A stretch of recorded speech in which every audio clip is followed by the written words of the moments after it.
So, you finally got yourself a modeler. Welcome to the future. But you can't seem to make it sound like you wanted to for some reason, and you're thinking about maybe returning it to the store and getting your money back. Don't do it yet, because today I'm going to show you how to get the most out of your modeler, so stick around. There are a ton of little things that you might not consider when you're first plugging into your modeler that are going to have a huge effect on the end product, which is your guitar tone. And it can be pretty intimidating thinking about diving into all of these menus and options. A modeler is an extremely powerful thing, which means it gets kind of complicated, but I'm going to give you 4 things that you can do right now to improve your tone. This video is sponsored by Boss and their super slick little GT1000 core, which might look tiny, but it actually has the exact same processing power as the full-on GT1000, which is outrageous for how small it is. Look at this thing. If you watch this channel a lot, then you'll know that I love modelers, especially tiny little compact powerful ones like this. So I am very excited to have this in hand today. I'm going to be using this for all of the examples that I talk about, but this is going to apply to any kind of modern modeler that you've got. The first thing that we're going to talk about basically falls under the category of what's called gain staging, and that's just where you set the gain of all the different things in your chain to the right level to make sure that your guitar signal is hitting it at the right input level. One of the things that's extra super cool about the GT1000 is that you can save profiles for each of your guitar's input gains. So here I've got the Kiesel 7-string humbuckers. Over here I've got my Strat single coils, very low output, and I can save a different profile for each one of those so that when I switch guitars, it's set to the right input gain, and I'm not going to be clipping the crap out of a clean channel with this one. So as you can see right here, we've got this little arrow. That's our target for the hardest we're gonna hit. So that's too hard, it's too much. That means we're gonna wind up peaking the input and it's not gonna sound good. So I'm gonna take it down a couple dB, let's see. All right, that's not bad. So now that's set it for this guitar. Let's do one for the Strat. Because I'm gonna be using it mainly with clean tones, I've also dialed up a clean tone. It's really important to get the input gain right for a clean tone especially, because it's easy to turn a clean tone into a not that clean tone if your input is up too high. By the same token, you don't want to have to be cranking the output because the input isn't up high enough. As you can see, we are now way too low with this one.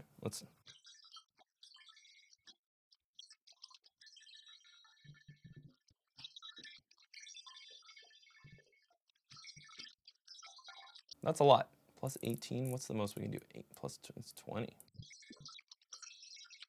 Hot damn. Plus 15 kind of feels like a lot, but that's what it looks like is right. So we're gonna leave it at that for now.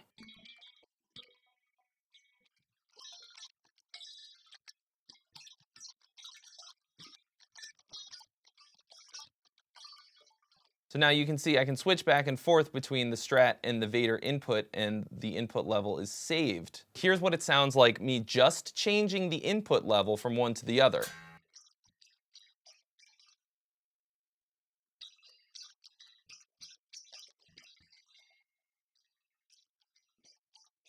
So if you'd have plugged into this and the input level wasn't set right, you might be like, why is that so weak? What the hell? Where's my sound? You can also have sort of the opposite problem. So here's the Vader. Now, if we take the input level down to -20,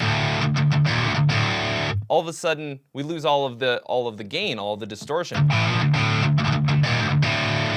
And then you might be going in like cranking up the gain on the amp. It just gets noisier. It's also going to throw off your settings for things like compressors, boosts, overdrives, the works. So it's really important to get this right in the beginning before you start setting up all of your patches with all of those things in them. Now that we've got our input gain set properly, our tones sound the way that they're supposed to. The GT1000 is the only one that I've seen that has a feature where you can save different profiles for it, but no matter what modeler you're using, make sure that you set the input gain correctly per guitar.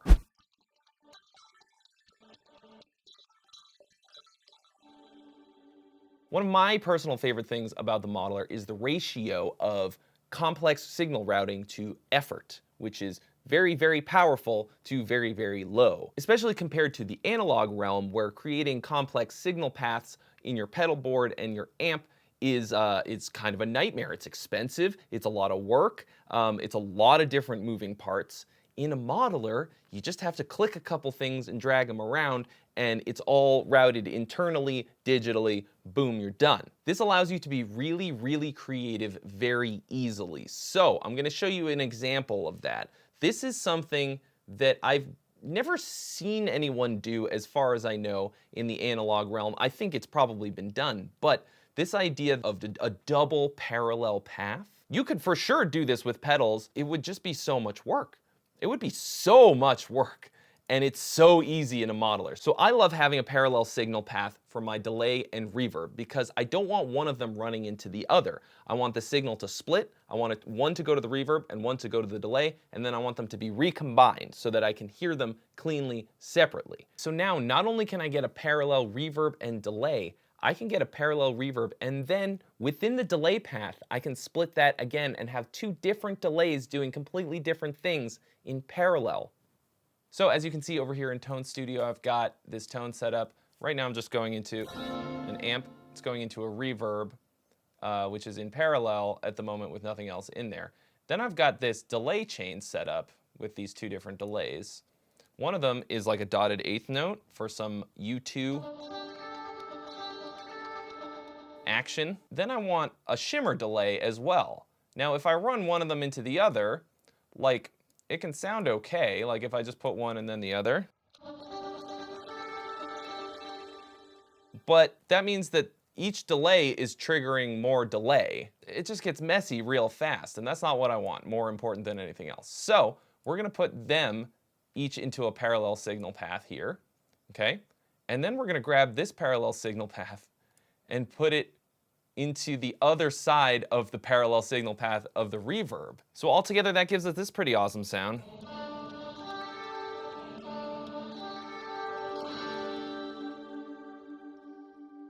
This is a sound that would take such an incredible amount of effort in the analog realm. In the digital realm, it is but the work of a moment. And that's just one idea that you can do with parallel routing. For sure, my favorite thing about modelers is the convenience factor. It's everything that you need to play a whole gig and then some. It's everything in one tiny little box. But sometimes it doesn't have everything.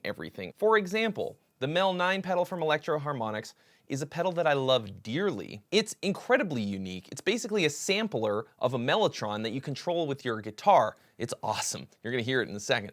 But the thing is, a typical modeler, any modeler really, is not gonna have that just built in. The GT1000 Core has hundreds of amazing effects in there, but there's no reason that they would have this exact specific one. So if I want to use this, we got to integrate it into the modeler. In my opinion, it's way better for us to use something like this with a modeler than with an analog rig, because with a typical analog amp, you have two options for where you can put stuff: into the front input or in the effects loop, and that's it. In a modeler, the sky's the limit. There's so many different things that we can do with it, and I'm gonna show you some of those right now. So the way I've got the Mel 9 hooked in right now is we're going out from send 1 into the pedal, back into return 1. And then that's represented digitally inside of the amp by this send and return effects loop right here.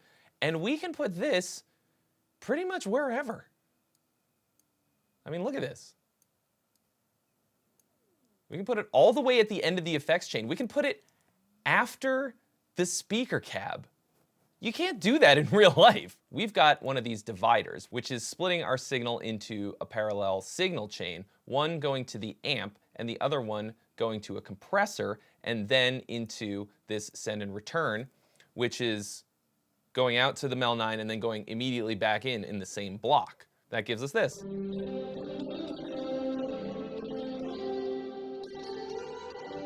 I have the signal split in such a way that this never goes into an amp. So the next step is to have two completely separate parallel effects chains for the guitar amp and the Mel 9. So this is before the guitar and Mel 9 signal paths have been combined. So up here we've got a distortion pedal, the amp, a delay, And then down here on the other path, before the two have met, we've got an EQ, a compressor, and then here's the MEL9. And then here we've got a divider to create a parallel signal path. I've got reverb on one side, delay on the other side, and then we've got the mixer, and we're gonna be able to set the balance between the reverb and the delay. And then we hit the mixer for our primary parallel signal chain, and we can determine the balance between the two signals. So here's just guitar. And then here's just the MEL9.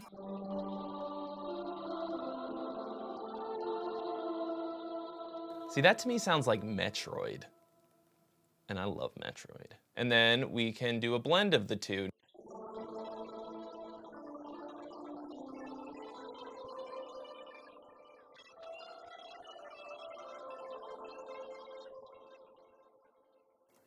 That's pretty fun, right? And you can do this with any type of effects pedal or even a rack mount type of effect. You can put it into either of the two loops, and then you can put either of those loops anywhere in the signal chain, anywhere. For example, if you wanted to use some kind of a drive effect, like an overdrive or a boost, something that you typically want to put in front of the amp, you can still put it in the loop of the modeler and have it go in front of the amp within the modeler. You don't have to put it in front of the input of the modeler for it to go in front of the amp, which is where you usually put drive and boost type effects.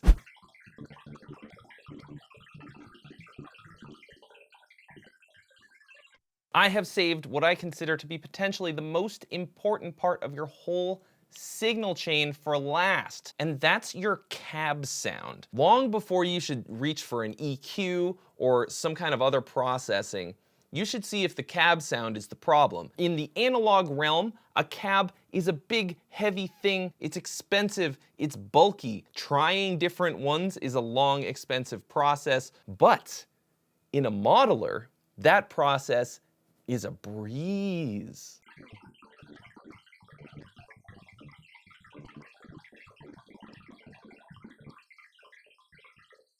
So that sound that you just heard was an amp going through the aired AIRD. I don't think you really say aired because that's hilarious, but it's the proprietary Boss IR system. What's cool about that is that they actually did the IR captures for those with the amps that they're sort of paired with, and that gives the AIRD or aired a very unique sort of feeling, and it really feels like you're playing through a real amp. However, I'm going to right now show you what it's going to sound like with a different cab sound altogether. So I'm going to use my favorite cab from my cab pack, link in the description, just so that you can get an idea of all I've changed here is the cab sound, okay?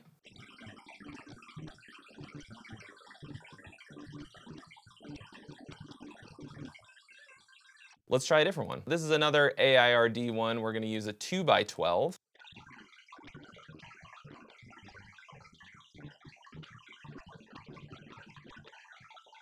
That's with a 421 mic on there. We can change that out for a 57.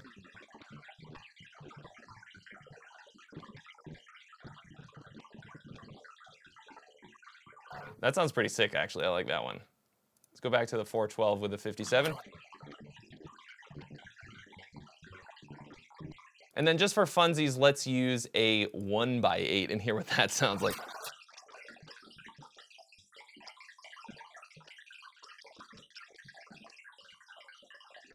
A little silly, but fun. And then you can upload your own. So as you can hear worlds of difference between the different speaker cab sounds. You can, of course, get the Trey Xavier producer pack of cab IRs if you like, but there's tons and tons of different ones out there that you can try. It's a whole universe that is way cheaper than investing in a bunch of pedals. Just exploring the ones that come with your modeler is gonna make a huge difference. It's something that some people just don't even ever touch. And if you're not looking into it, then you're probably not maximizing the possible awesome tone that could be coming out of your modeler. Big ol' honkin' thanks to Boss for sponsoring this video and sending over the GT1000 Core.